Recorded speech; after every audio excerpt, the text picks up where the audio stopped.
Hello students, अज आप discuss करांगे सब तो इंपॉर्टेंट टॉपिक जिसका नेम है profit and loss. Class 7th 8th या कि हायर ऑर्डर के जो भी मतलब कंपीटिटिव एग्जाम आते हैं उन्होंने की प्रॉफिट लॉस की बहुत इंपॉर्टेंट मतलब भूमिका है। ठीक है, तो इस टॉपिक की मतलब सब तो पहले आप बेसिक स्टार्ट करांगे। ये बेसिक की है, प्रॉफिट की होंगे, लॉस की होंगे, प्रॉफिट परसेंटेज या लॉस परसेंट की होंगे। ठीक है, एसपीसीपी की होंगे, इन्होंने सारी टर्म के बारे आप अज डिस्कस करेंगे। सब तो पहली टर्म आती है सीपी। सीपी का मीनिंग होता है कॉस्ट प्राइस। सीपी का मीनिंग है अपने को कॉस्ट प्राइस। देखो कॉस्ट प्राइस की होता है कोई भी आर्टिकल है जो बनता है तो कुछ ना कुछ लागत जरूर होती है, कुछ ना कुछ कॉस्ट जरूर होता है। ठीक है, मान लो कोई आप फोन भी बनाया या कोई भी चीज़ बनाई है, ठीक है, तो उन्होंने बनाने लगे कुछ पैसा लगता है तो उन्होंने की कहते हैं कॉस्ट प्राइस। तो आप लिखांगे कि the amount paid to purchase an article दे विच कुछ भी आ गया, ठीक है, is called as a cost price. मतलब वो अमाउंट पेड की जाती है किसी आर्टिकल को खरीदने लिए, जी अमाउंट किसी आर्टिकल को खरीदने लिए यूज की जाती है उन्होंने आप की कहते हैं कॉस्ट प्राइस। इन्हों आप कद ना लिखते हैं यूजली सीपी ना लिखते हैं। ठीक है, उस तो बाद होता है एसपी। एसपी का मतलब होता है सैलिंग प्राइस। अपन सीपी के एसपी के नाम नाल जानांगे बस। ठीक है, सैलिंग प्राइस की होता है द अमाउंट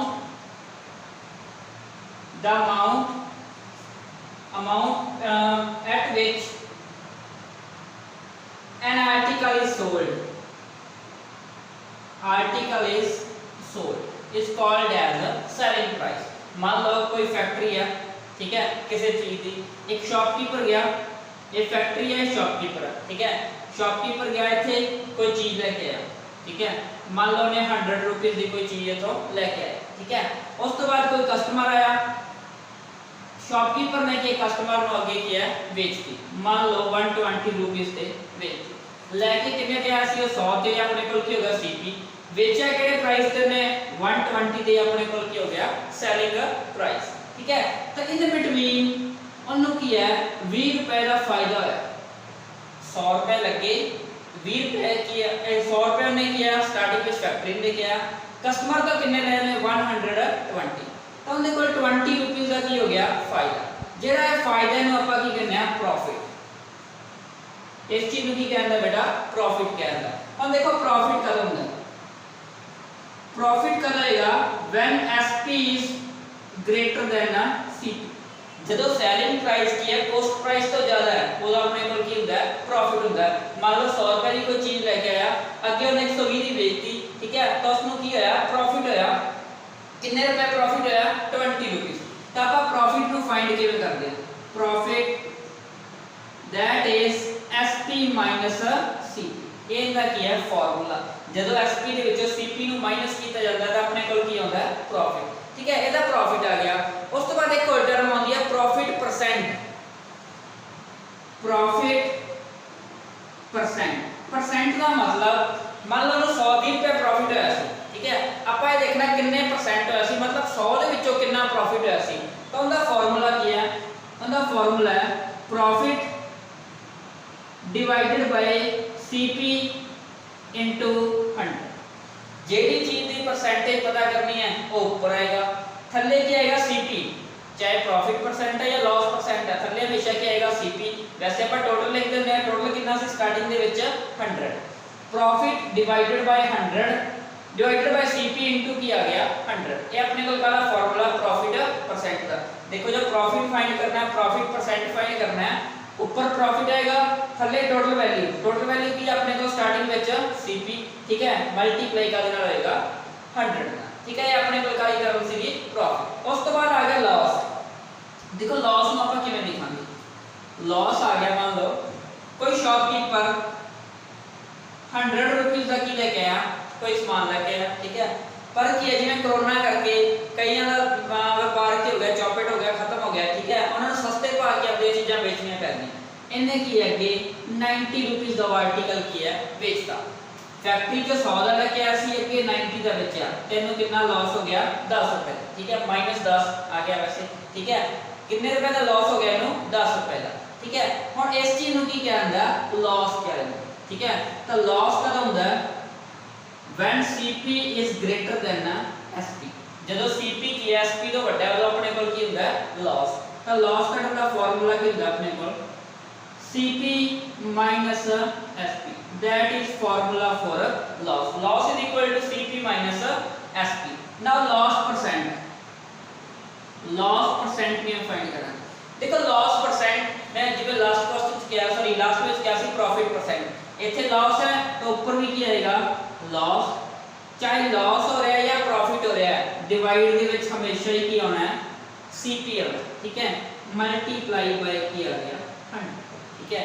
तो लॉस परसेंट फाइंड करना है तो की आ गया loss divided by CP multiply by 100, ठीक है। ऐसे अपने कोल कुछ बेसिक फार्मूले, पर कई बार आपको एक ही क्वेश्चन दे विच CP SP या परसेंटेज दिता हुंदा है, ठीक है।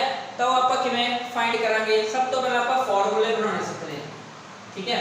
सब तो पहले आपां फार्मूले बनाने सीखांगे, फार्मूले किवें बनणगे। देखो आपां लिखांगे CP कॉस्ट प्राइस हो गया, ठीक है। SP अपने कोल की हो गया सेलिंग प्राइस। मान लो आपको किसी चीज के ऊपर फायदा हो रहा, प्रॉफिट हो रहा, कितने परसेंट 10%, ठीक है। मैं 10 नहीं लिख रहा, मैंने P% लिख रहा, ठीक है। P कुछ भी हो सकता है, प्रॉफिट हो रहा है कितने परसेंट हो रहा है, P% हो रहा है, ठीक है। याद रखो जेड़ा CP है वो हमेशा कितने परसेंट हुंदा है, 100% हुंदा है, ठीक है। इत्थे मैं कादे विच लिखा रुपीस दे विच, जो कॉस्ट प्राइस ते सेलिंग प्राइस वो कादे विच है मेरे कोल रुपीस दे विच, मैं इत्थे CP लिखा, इत्थे की लिखा SP, इत्थे आ गया परसेंट, जेड़ा CP है वो हमेशा कितने परसेंट होएगा 100%, ठीक है। मान लो 100 रुपए की चीज सी 10 रुपए का की हो गया प्रॉफिट, तो टोटल कितना हो गया 110, ठीक है। मान लो 100 रुपए का पिछों लेके आया सी, 10 रुपए ने लिख लिया कि मैं 10 रुपए दे विचों कमाने ने, ठीक है। हुण ये सोच लिया 10 रुपए दे विचों बेनिफिट लेना मैं, तो कितने दी बेचेगा 110 दी, ठीक है। हुण ते प्रॉफिट परसेंट है, तो परसेंटेज विच आपां किवें लिखांगे 100 प्लस प्रॉफिट परसेंट, ठीक है। जिन्ने परसेंट ने फायदा लेना है वो आप इस तरीके से लिखांगे, ठीक है। तो 100 दे विच प्लस ही होएगा, ओके। हुण आपां की रेशियो मेथड नाल सॉल्व करांगे। रेशियो मेथड की कहना दोवां नूं डिवाइड करो ते की रखांगे आपां इक्वल रखांगे, दोवां नूं डिवाइड कीता ते की रखिया आपां इक्वल। उस तो बाद क्रॉस मल्टीप्लाई, जदों क्रॉस मल्टीप्लाई कीता तो की आ गया SP * 100 is equal to CP * 100 plus profit percent, ठीक है। मैं क्रॉस मल्टीप्लाई किया, इत्थे मेथड के लाया रेशियो मेथड, दो चीज़ों का रेशियो लिया, ठीक है। लेफ्ट हैंड से साइड ते कादा रेशियो है रुपीस का, राइट हैंड ते कादा रेशियो है परसेंटेज का, ठीक है। लेफ्ट साइड ते मेरे को रेशियो है, ठीक है, rupees they which CP/SP, right they विच कादा परसेंटेज का रेशियो है, ऊपर 100 थल्ले कितना हुंदा प्रॉफिट हो रहा है, ठीक है। उस तो बाद cross multiply SP * 100 is equal to CP * 100 plus profit percent. जे आपां मान लो इथों SP वैल्यू फाइंड करनी है तो किवें लिखांगे CP * 100 plus profit percent divided by 100, ठीक है। ये वैल्यू आ गई। जदों आपां CP की वैल्यू फाइंड करनी है तो की लिखांगे SP * 100 divided by 100 plus profit percent. इन्हां चक्करां दे विच तुसीं बिल्कुल नहीं पैना, तुसीं सिर्फ की है आ चीज ध्यान रखनी है, ओके। जे SP गिवन है CP फाइंड करना है तो इधर SP की वैल्यू पुट कर दो, CP आपां की फाइंड कर लांगे, ठीक है। तुसीं हमेशा ये वाला फार्मूला याद रखना, ना ये फार्मूला याद रखो ना ये याद रखो, फार्मूले रट्टा नहीं मारना, बनाना सीख लो। बनाना किवें सीखांगे CP divided by SP equal to 100, जे प्रॉफिट हो रहा था 100 दे विच की कर दांगे प्लस कर दांगे। उस तो बाद की करांगे आपां क्रॉस मल्टीप्लाई, ठीक है। एक क्वेश्चन सॉल्व करते हैं आपां इस चीज दे नाल दा, सिंपल जिहा क्वेश्चन लेके करते हैं। देखो मान लो कोई आर्टिकल सी जिहड़ा मेरे कोल 200 रुपए दा आया, ठीक है। कोई आर्टिकल सी मैं 200 रुपए का लेके आया, उनके ऊपर मैं कुल 10% प्रॉफिट लिया, ठीक है। कोई आर्टिकल सी 200 रुपए का लेके आया, मैं सोच लिया इनके ऊपर 10% प्रॉफिट लेना ही लेना, ठीक है। मैं ये सोच के चलिया इनके ऊपर 10% फायदा लेना, मतलब 100 दे विचों 10 रुपए कमाने आ, ਤਾਂ 200 ਦੇ ਵਿੱਚੋਂ ਕਿੰਨੇ ਕਮਾਵਾਂਗੇ। ਤਾਂ ਆਪਣਾ relation Ki C, CP by SP is equal to 100 divided by profit percent। मैंने ओनली P परसेंट ना लिखा, ठीक है। तो इतने वैल्यू पुट करो 200 SP ਆਪਾਂ ਕੀ करना है फाइंड 100 ਇੱਥੇ ਕਿੰਨਾ ਆਇਆ 100 plus 10 क्योंकि प्रॉफिट परसेंट कितना अपने को 10%। उस तो बाद क्रॉस मल्टीप्लाई ਨੂੰ ऐड कर लो 200 divided by SP 100 divided by 100 10 उस तो बाद cross multiply SP into 100 is equal to 200 into 10110 तो SP कितना आया 200 into 110 by 100 तो मेरे को कितने रुपए आ गया अंदा 220 रुपए।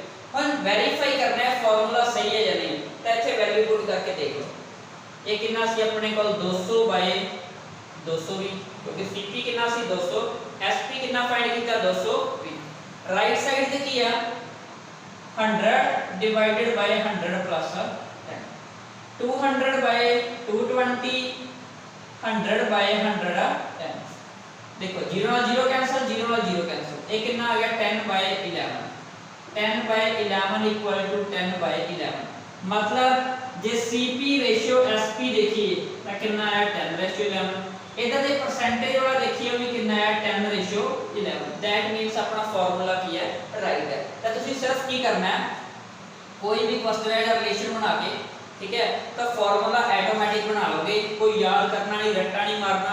किवें बनाओगे SP into 100 is equal to CP into 100 plus profit percent. ये अपने को की बन गया फार्मूला बन गया, ठीक है।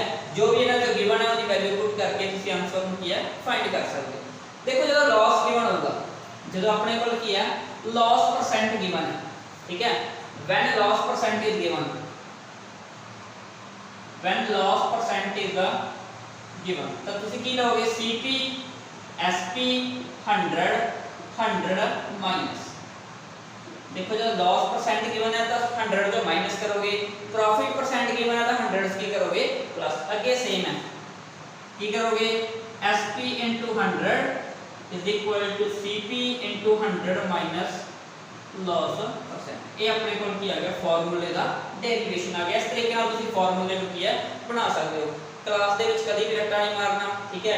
भी तुसी फार्मूले किवें याद रखते हो, भी तुसी इस तरह याद रखोगे CP 100 plus profit percent divided by 100 तो तुसी अक्सर इन्हें भूल जाओगे, ठीक है। उनके नाल बेस्ट मेथड की है रेशियो मेथड लगाओ, ठीक है। उस तो बाद फार्मूला तुसी ऑटोमेटिक किया बना सकते हो। 2 फार्मूले बनाए बहुत थोड़ा टाइम लग गया, ओके। तो ये फार्मूले तुसी खुद बनाओगे तो कभी भी तुहानू फार्मूला भूलेगा नहीं, रट्टा मारने की जरूरत नहीं पैगी, ठीक है। इसलिए पहला फार्मूले ਨੂੰ केएमसी बनाना, ठीक है। क्वेश्चन ਨੂੰ ਕਰਨ ਤੋਂ ਪਹਿਲਾਂ CP गिवन है SP गिवन है या प्रॉफिट परसेंट गिवन है कुछ भी गिवन है तो तुसी फार्मूले ਨੂੰ किया मतलब बना के क्वेश्चन ਨੂੰ सॉल्व कर सकते हो। नेक्स्ट वीडियो ਦੇ ਵਿੱਚ ਆਪਾਂ ਕੁਝ क्वेश्चन सॉल्व करांगे related to CP and SP।